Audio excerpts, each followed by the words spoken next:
You forgot the first rule of remakes, Jill. Don't fuck with the original.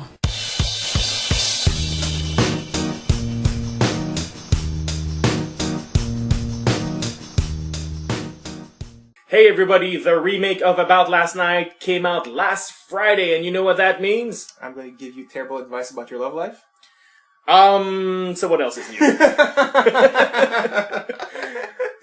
This also means another episode of Don't F With The Original, the show where we check out remakes, dig out the original, watch it, review it, and then give our expectations about the remake. Exactly. That's what we do. Yeah. I made it sound so complicated. I know. We just watched the original movie. That's all we did. Then we talk about it. Yeah, that's what we do. There you go. I'm Nicholas. I'm the gaming correspondent for Idiomatic. And I'm Dimitri, editor-in-chief of Idiomatic.com and movie critic. Because they came out with like 3 remakes in the same week last week, we obviously sort of spread them out over several weeks for the show, which means that we're actually a week late for About Last Night. And that also means that I got to see the remake. But first, let's talk about the original. Yeah. About Last Night, a film by Edward Zwick. Okay. What year was it again? 86. 1986, based on the David Mamet play. Oh, a play. That's interesting. Yeah, and I'm a big fan of Mamet plays, actually. So that was a movie I was actually looking forward to watching for this show. And you know what? I'm going to let you do the synopsis. Okay. Well, it's the story about Danny and Debbie who meet up at a bar, and they hook up for one night, then they fall in love, and you see them date. Yeah, and Danny's played by Rob Lowe, and Debbie's played by Demi Moore. Demi Moore, yes. And yeah, they fall in love, despite terrible advice from their best friends, Bernie and Joan, who are played by James Belushi and Elizabeth Perkins. Yeah, Elizabeth Perkins, she's friends with Demi Moore's character, and James Belushi is best buds with Rob Lowe's character. Yeah. And that's basically the movie. It's them trying to, live like adults whereas their friends are basically giving them, teenage advice on love is pretty much how I saw it. I think that's quite accurate. And, so yeah, what do you think of the movie? I actually was pleasantly surprised by it. Like I said, it's based on a David Mamet play, but the thing with adapting a play into a romantic comedy a lot of times is that what they do is they remove all the substance from it. Yeah. Certainly you get a little bit of it, There's the obligatory third act possible breakup, and, then followed by the montage of, like, will they get together, will they not, and they're very sad, There's all that crap, but I find that the central conflict of the story is actually remarkably different from the standard romantic comedy, and that, to me, made the movie worthwhile. Okay. See, I didn't see it that way. Besides the first date, where you can actually see them, they're being very cute together. I saw that as the movie go on, you had like so little scenes where you actually see them happy together. Okay, you see them fuck a lot, and they actually have great sex. Good for them. They have montage sex on top of that. Like, they have a montage of them fucking like bunnies all the time, isn't it? Pretty much. Yeah. And I guess from that, we're supposed to assume that they were really happy. But, I don't know. I would have liked to see them in real life, be happy and, together and stuff like that. And you got a lot bigger impression that, there's a lot of conflict between them, Oh, yeah. They move in, after 2 months or, dating together. It's pretty fast. And after that, it's like conflict all the time. And you barely see them be happy together besides when they're fucking, So I was wondering at a certain point, are their best friend actually right? And is that going to be like the twist of the movie? Is like their best friend actually right and they should have been together? It's like, it was very weird for me. Yeah, I think you make a good point. First of all, though, I do want to point out that the montage of them humping like bunnies, you got the idea that we're meant to see that they're happy. I got more the point that they're going through the honeymoon phase. Okay. And then the honeymoon phase ends in montage, because this movie has like 18 different montages in it. Like, they sold the soundtrack for a lot of money, I'm sure. It was an 80s movie, I guess. It came after one of the Rockies or something. Like, movie montages are cool. Yeah. And after that, they enter the more difficult phase of the relationship, where you're sort of stabilizing and trying to learn to cohabitate and care for each other on a different level. Okay. And the trouble with these characters for me isn't that we don't see them happy, because I think, there's a lot of dialogue where she goes like, I want to have children with this person. And there's a lot of conversations that they have that are very smart conversations, just shooting the breeze, where they don't agree on something, but they're having a good time talking about it, But the problem is that they always feel morose because their honeymoon's gone and they don't understand that that's normal and that you have to readjust your expectations in an adult relationship, and they never do. You bring in very good information here. I really saw it as, well, maybe the honeymoon is over, but you still expect after the honeymoon, it's not like your marriage is just headed directly towards divorce, Right. I would still expect to see them having fun once in a while, and not just, well, now that our honeymoon's over, our life, time to have kids and that's it. And, fun equals zero now, I would still like to see them have fun a little bit and not just be like, why are you two people together, Okay, see, what you're bringing up as a problem with the movie, I consider it a problem with the characters. That's the hump that they have to get over to learn their lesson by the end of the movie. Okay. They think that life is, okay, you hook up, you have sex, you have a good time, you're in love, and then when that goes away, you have children, you get good jobs, and that's it. Yeah. And they don't understand that just because you're in a committed relationship now doesn't mean you can't have fun. Like, there's this great scene where they're, like, at New Year's Eve, and they're eating quietly at home this nice dinner, and they both look, like, bored as shit with each other, Yeah. And she goes like, you know what? We should go out. And he's like, really? You never want to go out. I was like, no, I think we should. And then they go out to a New Year's party. And it's like, when you think about it, it's like, you two are demented. Just because you're in a committed relationship doesn't mean you can't go to a party. And especially a fucking New Year's party. Like, you go to a New Year's party, especially since both your friends are sort of party animals. Like, yeah, and they're both there. For some reason, they hate each other, and nonetheless, they're at the same party. Both your friends are there. Come on, seriously. Yeah, and I feel that's not a problem with the story. I feel it's these people don't understand that life isn't on a track. That, it's the scenic route, if you will. That you're supposed to enjoy the time you have, and if you decide to have children, that's a great choice. Or, it's a choice like any other, and you can have children, and you can take on more responsibility. But it's not supposed to be about, like, okay, now I have to do this. It's supposed to be like, I think my life is going to be more fulfilled if I take on this responsibility. Okay. These guys don't have fun because they think they're not supposed to have fun. So what do you think about the best friends? Yeah, let's talk about those best friends. Good idea. I thought the movie started off on a very strong note. The conversation between James Belushi and Rob Lowe, which is him telling a story about the last girl he went out with, James Belushi. And essentially his last conquest, which takes for effing forever. I thought that conversation was actually pretty weird, because it's uninterrupted. Yeah. You follow everything, and yet they're at different spots at the same time. So I was wondering, is he telling that story over and over again, or what is happening? Is he just stopping at this, and then, okay, I'll continue my story in, 6 hours? Or, I don't know, it just seemed very weird the way they filmed it. I asked myself the same question, and I thought that's what makes it interesting. Either it's a stylistic choice to sort of convey that what these guys do together, all they do is talk about sex. Okay. In the context of one single story, instead of giving us 5 different stories that are maybe not as good. All right. Or possibly James Belushi's a broken record, and he keeps telling the same story, and Rob Lowe keeps acting like he cares. Yeah. And honestly, both versions of events work for these characters. Okay. See, I'm not even sure that the Belushi character ever had sex in his life. But, that's just, first of all, his story is so, like, unbelievable that you're like, oh, come on, man. Oh, it's bullshit. It's clearly and obviously bullshit. And the way he keeps, stupid advice about women that he keeps feeding his friend, you're like, yeah, no, you've never had sex in your life, honestly. Never, ever, ever. And so, that's interesting, though. But I also, at a certain point, I was even wondering, what is his relationship with, the main character, Danny? I mean, you see them talk about sex all the time, but, and that's about it. And, are they actually friends outside of that? Okay, they play softball, but they still manage to have, talk about sex during softball. Yeah, they're colleagues, and they play softball together. Yeah.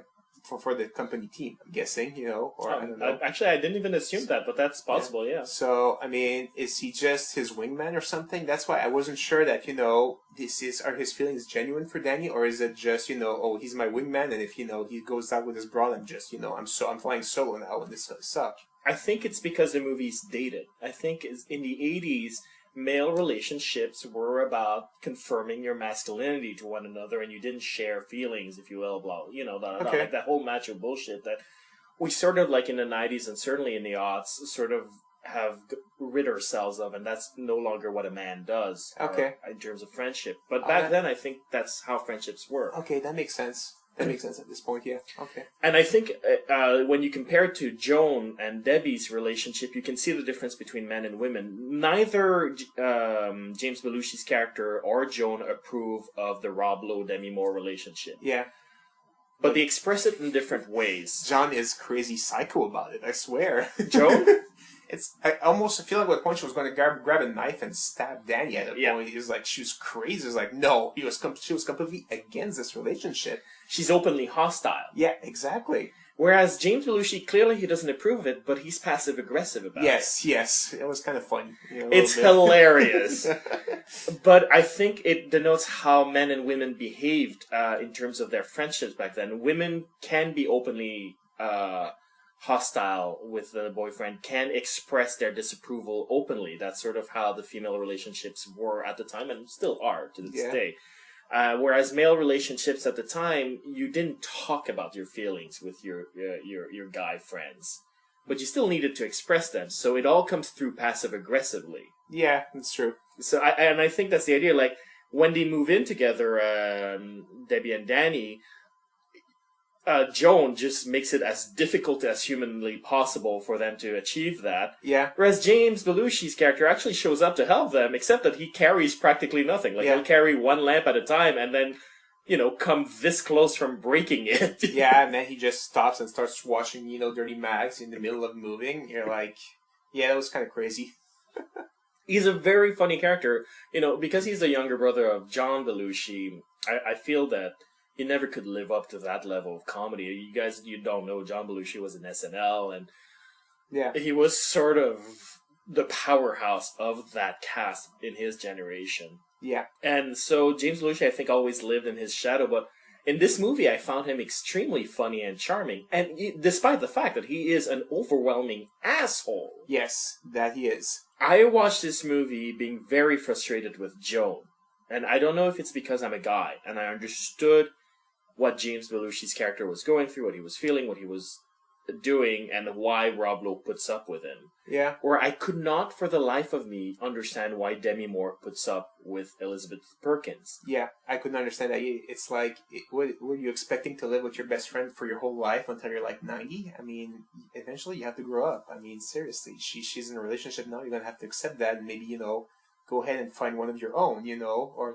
keep screwing with different guys every night if that's your thing. But you don't need your best friend, You can still talk about it on the phone, It's all good. She doesn't have to live with you. I didn't get that. It's like, it was almost like, are they filming, a single white female, in that part of the movie? She was like, seems so possessive about it. Yeah, no, absolutely. That's where I was actually getting at one point frustrated with both of them, I was like, come on, slap your friends behind the head and say, come on, this is going to work and you guys are going to have to deal with it. But, it's like, I don't know. I don't remember in the 80s if guys did that, It's like, okay, no, I'm with her, and I guess that would be expressing your feelings and you don't do that. So he would have to, have to find a passive-aggressive way to tell James Belushi that, but I don't know if he could do that. Well, eventually, Rob Lowe does stand up to James Belushi, which is a long effing time coming. Yeah. But what I found is also a story about how being too overly sophisticated about sex sort of gets in the way of a relationship. Like, these are two characters, all four of them are characters who talk about sex so much and have sort of deconstructed it to such an intense degree, like, oh, you do this in that situation, oh, you do that in that situation. She did what, and like, what's a pro, and, all that crap. And like, the girls do it too, Yeah. To a point that they don't know how to express what they want or enjoy what they have anymore. They click really well together when they're flirting with each other, Danny and Debbie, because they're so in tune with what to say and when and why and what and when to read a signal and what to do, And then later on when they finally are in a solidified relationship, they talk about like, the rules of flirting and how that goes and that goes. Like, they're so good at that. But when it comes to building the next phase of their lives together, they don't talk. They never know how to talk. It's like, do you love me? Do you want to be with me? And he goes like, yeah. And she goes, but like he says, yeah, in such an unconvincing way because he's still mystified that she even asks. I know, because I guess they're not getting advices from their friends about how, this is what you say when, their friends are basically giving them flirting advice. Again, how to pick up girls, for the night and stuff like that. So they have no clue what to tell them to do in a real relationship. Yeah. So I could totally see that, then now you're moving into the adult phase and you're like, oh, what the hell am I supposed to do again, Exactly, and so the only model that they have maybe is what they understood from watching their parents, presumably. I mean, there's a speech about that near the end of the movie. And so they're so effing helpless. And I like the ideas that the movie is talking about, the idea that you reach a point where maybe you're too sophisticated about hooking up, and that you should just sort of like wing it and let your instincts guide you, so that it can guide you for the rest of your relationship as well. Because they're so armed up before that they don't know how to be vulnerable and expose what they really think to each other. Yeah, when they're flirting as well, since they have everything pre-planned, everything, they're basically showing a facade. That's not who they are. Right. And all of a sudden, when they're in a real relationship and you're like, they don't have anything else. And I was like, well, this is who I am now, and well, you didn't show this person when we were flirting, and all of a sudden you're that person right now. It's like, it's weird. So yeah, maybe just drop the act and be yourself when you meet the person, when you flirt, and see where that goes, instead of just presenting yourself as the most interesting guy in the world, and then the next day, it's like, I don't know, I'm out of stuff to say, it's like. Absolutely. I mean, like he comes home really upset because he had to consider cutting off a really good friend of his. Yeah. Because he works for a company that supplies things for restaurants. Yeah. And he's befriended one of his clients, a great guy who has a little diner. Yeah. And the guy ran into some temporary financial troubles. He was asked, Rob Lowe was asked to cut him off. Yeah. He didn't do it, gave him one more chance, and then it still didn't work out, so he actually did have to cut him off eventually. And he's really mad and upset about it. And he's coming home, he's really mad. And she's like, what's wrong? And he's like, nothing. I don't want to talk about it. Yeah. I'm Superman. I don't have flaws. And I'm like, what's wrong with you? Just tell her that you had a shit day. Like, it's not that hard. Exactly. Instead of snapping at her for just random small stuff, explain the situation. That's what she's there for. That's what a relationship is. But I guess that was never explained to him, by his best friend, It was just, stupid rules about not calling the girls and not saying I love you first and stuff like that. That he knows all about that. Yeah. But, about, being in committed stuff and, being there for each other, he's like, whew. Yeah.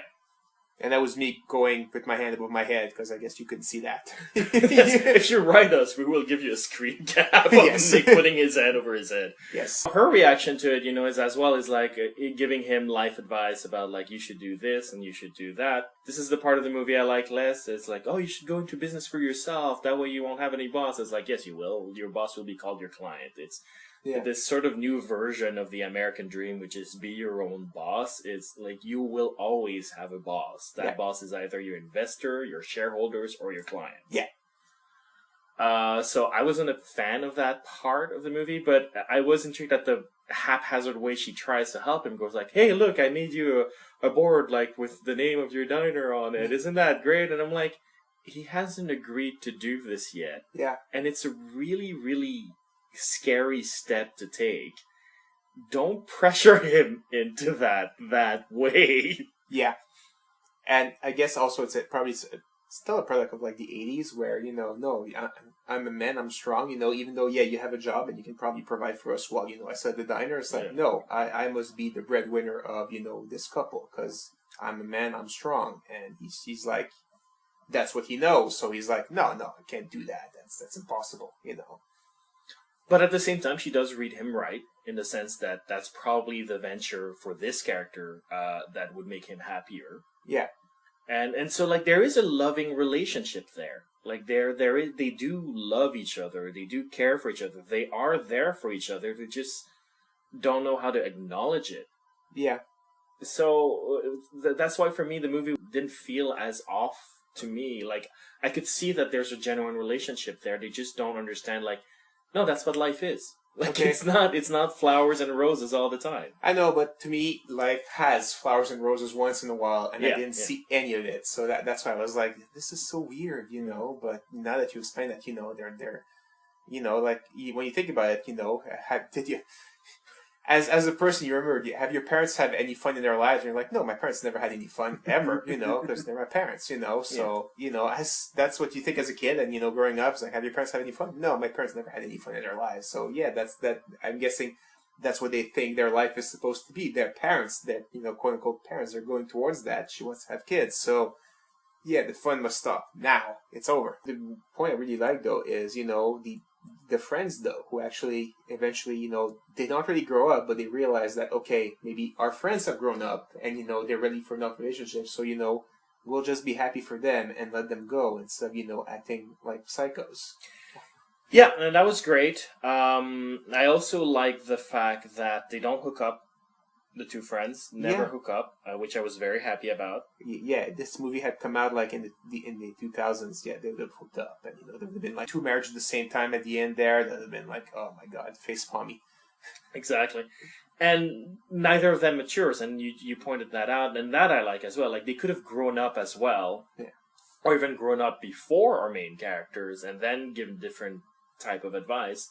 But no, in this movie, they're still not ready for a real committed relationship, and maybe they never will be. Like, maybe that's just not the sort of people they are. Yeah. But, as you say, they're willing to accept that their friends have moved on. Yeah. I mean, James Belushi's character, who I find is the lesser offender of the two friends, actually makes a grand gesture, you know? He gives his friend free supplies. Yeah, that he sort of stole, but you know it's all good. And like I think that's a little bit how men express themselves. You know, big gestures, no words. Yeah. In the 80s, I think we've moved past that now, but it's a charming moment.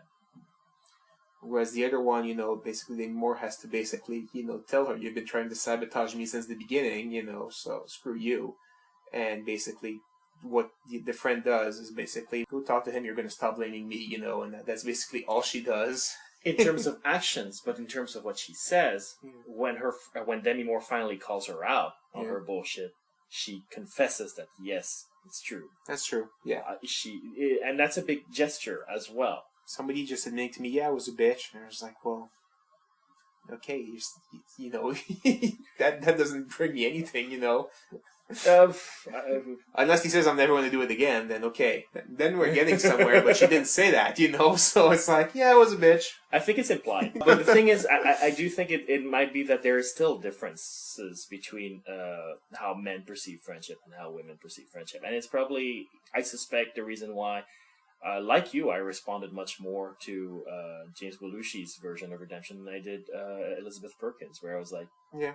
All right, I still hate you. Yeah, I can totally see that. I can understand what you're saying. I find that Elizabeth Perkins does a very good job playing an insufferable character. Yeah. And that James Belushi is very, very, very strong in his role as an equally unsufferable character. Yeah, he's very good. I thought Rob Lowe holds his own as well. He had that presence that made me want to follow him, but I found Demi Moore a bit lacking in comparison. Yeah, she was kind of disappearing in certain scenes. Like, you're like, oh, hi, you're still there, you know? But she was very, I guess restrained would be the word. I see what you're saying. Yeah, I felt it was harder to tell what she was thinking and feeling, even though Rob Lowe is the character that's supposed to be the more closed off of the two. Yeah. You know, she has line where it's like, for God's sakes, I want to have children with this man. I love him. And I'm like, and yet I'm not feeling it. I know. That's why I was so confused at a certain point. Do you really love him? You know, are you just saying that because you have to say that? Because it's, you know, because you want to try and convince other people? Because, you know, you're not convincing me as the viewer that you really like the guy, you know. She's like, I think she talks to her ex, who's her boss, you know, don't I look like I'm happy? And I'm like, no, you don't. You really don't. You know, you really don't look like you're in love. I'm sorry. All right, well, what did you think of the movie overall? I would not see that. I wouldn't see it. I mean, like you say, it's very dated. So, like, you had to explain to me a bunch of stuff. It's like, oh, yeah, it's the 80s. Now I can kind of see what they're doing. But right now, you're like, you know, the James Belushi character, he's like, you would see like a drunken version of Barney, that's essentially, that is not as good as what he does. Then Barney, he'd be like, Barney from How I Met Your Mother, by the way. Exactly. Everybody knows who Barney is, but no. No, it's like, in case people thought, like, what, the purple dinosaur? Yeah, no, it's Barney from How I Met Your Mother. You're right. Barney, the character, is kind of meant as a joke. He's not meant to be real. He's just like bigger than life, hound dog. And you're like, now you're seeing this character, and you're like, that's kind of sad. I'm sorry. It's very dated. Going maybe a little ahead of myself, but from the preview we saw about the remake, I would go see that instead. What I will say is that the movie surprised me because I expected something more shallow than it ended up being. I think there's a lot of truth in the idea that we are programmed or propagandized to death about how to live a relationship in an unhealthy way. Fiction, movies especially, but TV shows as well, and literature want us to be witty about it, want us to be smart and deconstructionist about it, and that's not healthy. And it's in real life too, that the formula and those people who write advice column for guys who can't get dates and all of that. Like, it's all the game and the thing, and then there's the sitcoms that tell you how family life is, and how it is the woman leads the show and the man just puts up with her, and then they kiss at the end, and movies about when they kiss for that first time, or when they reunite after a big stupid fight, Yeah. And this movie doesn't do that. This movie has them actually going through a real relationship and getting bored with each other and getting frustrated with each other. And that being the obstacle. Like, none of these characters make the big mistake. I lied to you, or blah, blah, blah. Or it looked like I cheated, but no, like... Oh, yeah. That would have been terrible. Exactly. And the movie doesn't go through that. There is a scene where Demi Moore sees Rob Lowe kiss a girl on New Year's Eve and under the mistletoe, and she sees it, and she gets mad, and that fuels her up about other issues, not about the kiss. That's not what really upsets her, because she's a mature adult. Yeah. It upsets her, but not enough to break up with someone. Yeah, it's New Year's. Come on. and she knows that. She never brings up, like, I saw you kiss that girl. No, she sees that puts her in a bad mood, and then she dumps all of the other shit she's been carrying. Which is that's more normal. They don't have those big, like, I'm gonna throw plates fights.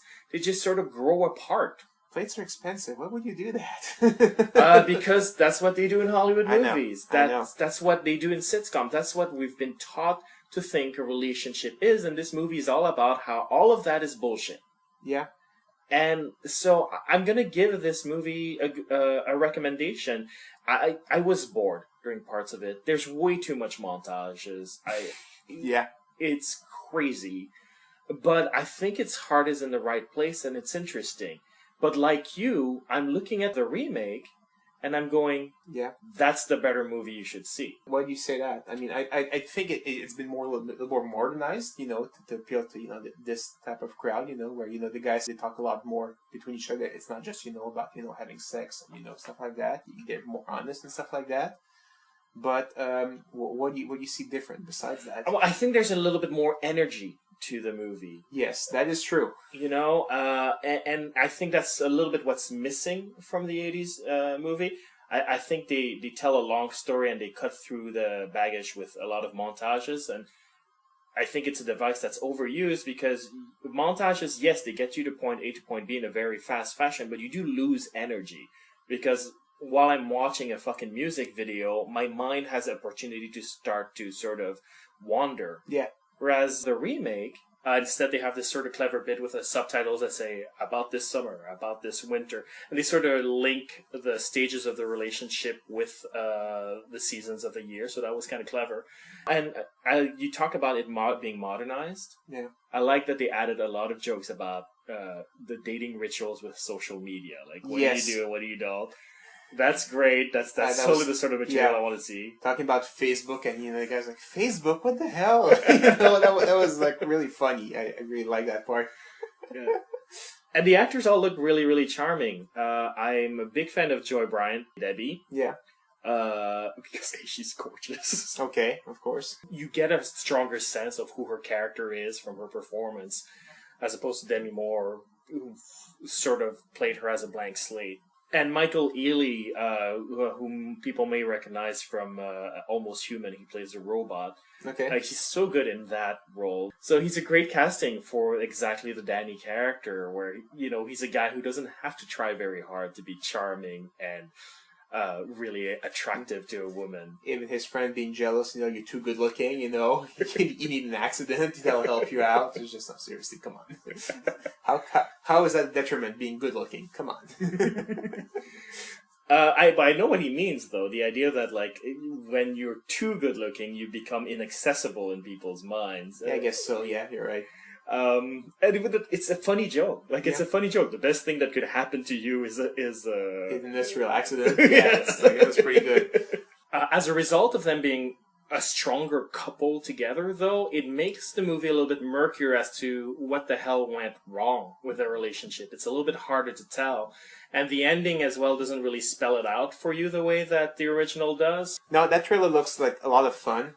A lot more fun than, you know, the fun that I had watching the other movie. You know, the other movie, they say it's a dramedy. The midi and dramedy was very, very small in the original. Mm-hmm. In this one, if it's anything like a trailer, you know, it's going to be a lot more laugh. So I'm actually going to watch that movie. The one major drawback is that their best friends are way over the top in this version.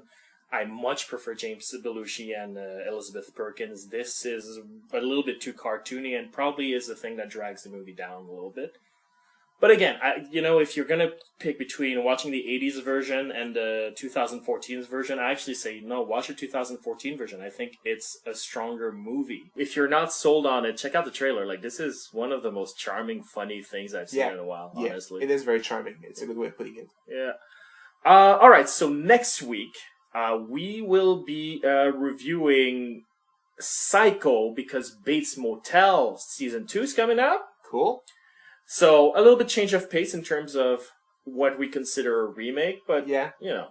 Until then, if you want to write us and share with us your love for About Last Night or your hatred for it or Perversions in Chicago, I think is the name of the play, I don't remember really.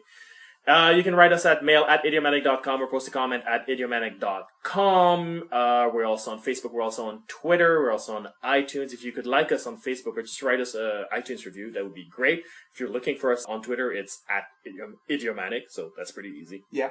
And it helps us continue to get the support we need to continue generating content, so we'd be grateful for that. Otherwise, I will have no choice but to fast forward the end of my relationship with Nick by way of montage.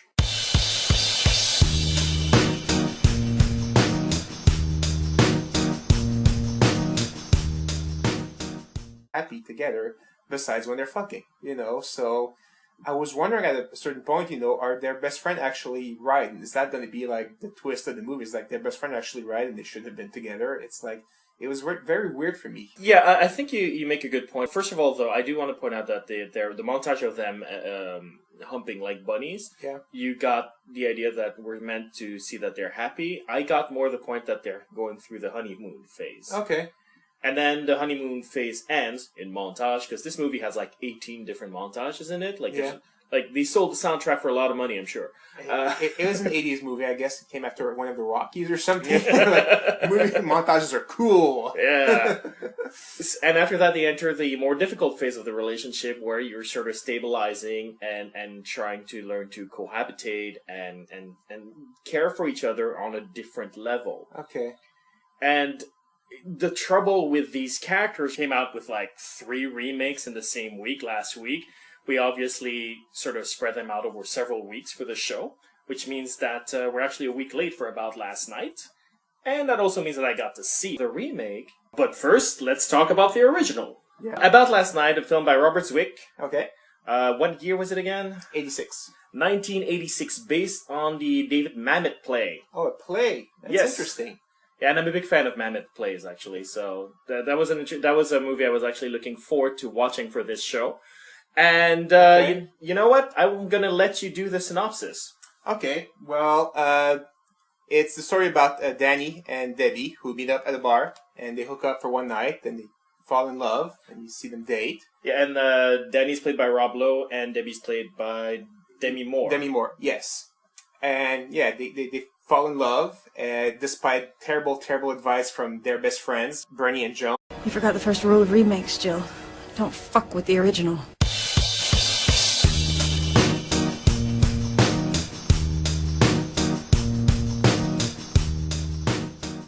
Hey everybody, the remake of About Last Night came out last Friday, and you know what that means? I'm going to give you terrible advice about your love life.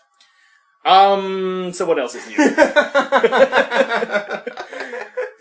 This also means another episode of Don't F With The Original, the show where we check out remakes, dig out the original, watch it, review it, and then give our expectations about the remake. Exactly. That's what we do. Yeah. Like I made it sound so complicated. I know. We just watched the original movie. That's all we did. Then we talk about it. Yeah, that's what we do. There you go. I'm Nicholas. I'm the gaming correspondent for Idiomatic. And I'm Dimitri, editor-in-chief of Idiomatic.com and movie critic.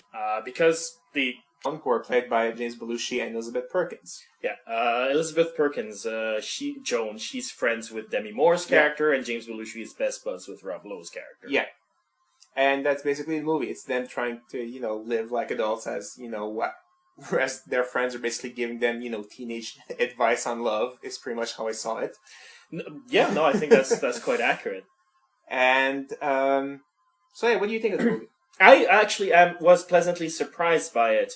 Like I said, it's based on a David Mamet play, but the thing with adapting a play into a romantic comedy a lot of times is that what they do is they remove all the substance from it. Yeah. Certainly you get a little bit of it, There's the obligatory third act possible breakup, and, then followed by the montage of, like, will they get together, will they not, or they're very sad, There's all that crap, but I find that the central conflict of the story is actually remarkably different from the standard romantic comedy, and that to me made the movie worthwhile. Okay. See, I didn't see it that way.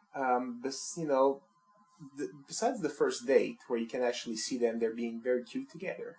I saw that as the movie go on, you had like so little scenes where you actually see them happy together. Okay, you see them fuck a lot, and they actually have great sex. Good for them. They have montage sex on top of that. Like, they have a montage of them fucking like bunnies all the time, essentially. Pretty much. Yeah. And I guess from that, we're supposed to assume that they were really happy. But, I don't know. I would have liked to see them in real life, be happy and, together and stuff like that. And you got a lot bigger impression that, there's a lot of conflict between them, Oh, yeah. They move in, after 2 months or, dating together. It's pretty fast. And after that, it's like conflict all the time. And you barely see them be happy.